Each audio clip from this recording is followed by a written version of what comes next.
Hai teman-teman, kita akan mempelajari tentang organ pencernaan dimulai dari rongga mulut.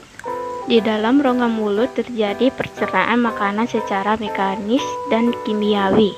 Mulut terdiri dari bagian-bagian berikut: langit-langit, uvula, tonsil amandel, lidah, gigi geram yang terdiri dari molar ketiga, kedua, kesatu, dan premolar kedua, kesatu, incisivus sentral, incisivus lateral, gigi taring. Jadi bagian dari dalam mulut dapat dikelompokkan menjadi gigi, ludah, dan kelenjar ludah.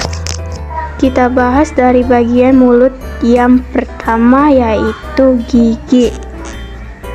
Gigi merupakan alat pencernaan mekanis yang memiliki fungsi memotong makanan menjadi potongan yang lebih kecil sehingga enzim-enzim pencernaan dapat lebih mudah mencerna makanan. Berdasarkan bentuknya, jenis gigi terdiri dari gigi seri untuk memotong makanan, gigi tarik untuk menggoyang atau merobek makanan, gigi geraham untuk mengunyah makanan, dan beginilah struktur gigi kita secara umum terdiri dari 3 bagian, yaitu mahkota gigi, leher gigi, dan akar gigi yang tertanam di bagian rahang.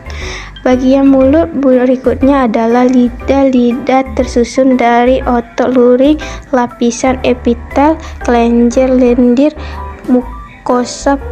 Pada permukaan lidah terdapat saraf-saraf rasa di tempat yang berbeda. Rasa manis pada bagian ujung lidah, asin pada bagian tepi depan, asam pada bagian tepi belakang, dan pahit pada bagian lidah belakang. Berikut ini fungsi-fungsi lidah untuk membantu mencampur dan menelan makanan, mempertahankan makanan saat dikunyah, sebagai alat pengecam makanan, mencampur dan mengaduk makanan dengan ludah, mendorong makanan masuk ke esofagus.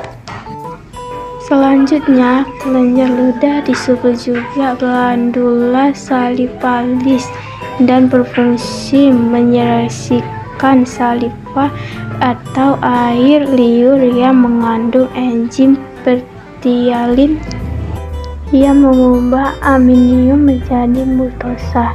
Fungsi air liur untuk membasahi makanan, mencegah mulut dari kekeringan, membunuh mikroorganisme, bertindak sebagai buffer.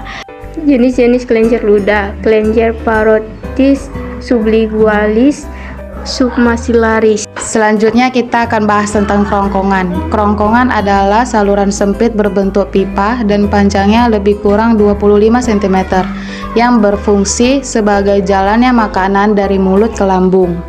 Pada saluran pencernaan paling atas terdapat faring atau rongga tekak. Faring merupakan daerah percabangan menuju rongga hidung, kerongkongan, dan tenggorokan. Faring dilengkapi epiglotis yang dapat membuka dan menutup. Dalam keadaan biasa, epiglotis akan selalu terbuka. Ketika makanan masuk, epiglotis menutup faring sehingga makanan masuk ke kerongkongan. Kerongkongan terdiri dari 1/3 otot lurik dan 2/3 otot polos, dan dindingnya tersusun atas epitel pipi berlapis. Di dalam kerongkongan terjadi gerak peristaltik, yaitu gerak kontraksi dan relaksasi otot polos yang mendorong makanan menuju lambung. Gerak peristaltik menghasilkan makanan berbentuk bolus. Jadi, pada kerongkongan terjadi pencernaan secara mekanis. Bagian dari kerongkongan senantiasa basah oleh cairan yang dihasilkan oleh kelenjar-kelenjar yang terdapat pada dinding kerongkongan untuk menjaga agar bolus menjadi basah dan licin sehingga mudah bergerak menuju lambung. Berikutnya lambung. Lambung atau ventriculus adalah kantung makanan pada saluran pencernaan yang terletak di sebelah kiri rongga perut. Di dalam lambung terjadi pencernaan secara mekanis dan kimiawi. Lambung terdiri atas 3 bagian, yaitu atas atau kardiak, bagian yang membulat, fundus, dan bagian bawah, pilorus. Struktur lambung yaitu kardiak bagian atas dekat jantung, fundus bagian tengah yang membulat, pilorus bagian bawah dekat usus. Rugae adalah membran mukosa berbentuk lekuk-lekuk yang berfungsi melindungi lambung dari abrasi asam lambung. Sphincter esophageal yaitu katup yang menjaga agar makanan yang masuk tetap berada di lambung. Sphincter pylorus yaitu katup yang menjaga makanan agar tidak keluar sebelum pencernaan selesai. Seperti yang kita bahas sebelumnya, di dalam lambung terjadi pencernaan mekanis dan kimiawi. Pencernaan mekanis terjadi karena adanya gerakan peristaltik akibat kontraksi otot lambung yang mengakibatkan bolus tercampur dan teraduk menjadi bubur atau kim.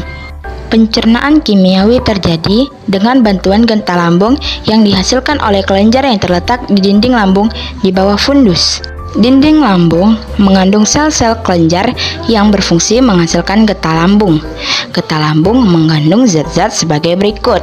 Asam lambung atau HCl mematikan bakteri yang ada di dalam makanan, mengubah sifat protein, merangsang keluarnya sekretin, merangsang keluarnya hormon lesistokinin agar merangsang empedu mengeluarkan getahnya, mengaktifkan enzim pepsinogen menjadi pepsin. Enzim pepsin merombak protein menjadi pepton. Enzim renin mengaktifkan kasinogen menjadi kasein, dan hormon gastrin merangsang sekresi getah lambung. Berikut adalah usus halus, adalah saluran berkelok-kelok yang memiliki panjang sekitar 6-8 meter dan lebar 25 mm. Pada usus halus terjadi pencernaan kimiawi. Usus halus terdiri dari duodenum usus 12 jari, jejunum usus kosong, ileum usus penyerap. Usus 12 jari berfungsi sebagai tempat pencernaan makanan dan enzim-enzim. Terdiri dari dua saluran. Yang pertama, kantong empedu berisi cairan empedu yang dihasilkan oleh hati berguna untuk mengemulsikan lemak. 2. Pankreas menghasilkan getah pankreas bersifat basah yang mengandung beberapa jenis enzim seperti amilase, tripsin, dan lipase. Enzim yang berada pada pankreas berfungsi sebagai berikut. Amilase mengubah zat tepung menjadi gula. Tripsinogen diaktifkan oleh enzim enteroksinase menjadi tripsin. Tripsin mengubah protein menjadi peptida dan asam amino. Lipase mengubah lemak menjadi asam lemak dan gliserol. Usus kosong. Di dalam usus kosong, makanan mengalami proses kimiawi oleh enzim-enzim yang dihasilkan oleh kelenjar pada dinding usus.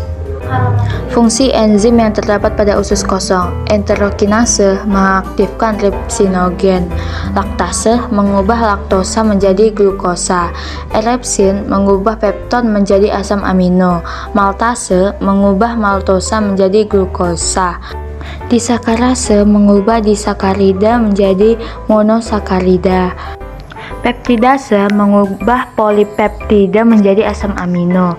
Sukrase mencerna sukrosa menjadi glukosa atau praktosa. Lipase mengubah trigliserida menjadi gliserol dan asam lemak. Usus penyerap. Terdapat banyak lipatan atau lekukan yang disebut villi atau jonjot usus.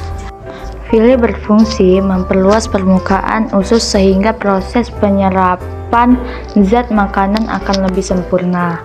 Zat makanan berupa glukosa, protein, vitamin B dan C, mineral, dan air yang diserap oleh kapiler darah dalam villi diangkut menuju hati. Zat makanan lainnya berupa asam lemak, gliserol, vitamin A, D, E, dan K yang diangkut melalui pembuluh getah bening atau limfa. Dinding usus halus terdapat struktur lekukan pada bagian luar yang disebut villi. Untuk memperluas bidang penyerapan, di dalamnya terdapat enterosit, sel epitel silindris yang menyerap sari-sari makanan. Sel goblet berfungsi untuk menghasilkan getah usus, pembuluh darah, pembuluh limfa, dan membran mukosa. Berikutnya usus besar atau kolon. Usus besar memiliki panjang kurang 1 meter yang terdiri dari kolon asenden, kolon transsumsum, kolon descenden. Di antara usus halus dan usus besar terdapat sekum atau usus buntu. Pada ujung sekum terdapat tonjolan kecil yang disebut appendix atau obat cacing yang berisi massa sel darah putih yang berperan dalam imunitas. Bagian akhir usus besar disebut rektum dan terdapat lubang pembuangan disebut anus. Dan ada juga fungsi usus besar, yaitu 1. Membentuk massa fases atau kotoran, 2. Mengatur kadar air, garam mineral, dan zat berguna yang tersisa pada fases, 3. Sebagai tempat terjadi pembusukan sisa makanan menjadi fases oleh bakteri Escherichia coli. Dan selanjutnya proses terjadinya pada anus. Bagian akhir usus besar disebut rektum dan di sini tidak lagi terjadi penyerapan air. Rektum dapat berkontraksi sehingga menimbulkan difeksi. Difeksi adalah proses pengeluaran zat sisa pencernaan melalui anus. Kontraksi rektum dapat menyebabkan refleks gas krokolik yang dapat dilakukan secara sadar dan otot pencernaan akan berkontraksi sehingga feses terdorong keluar.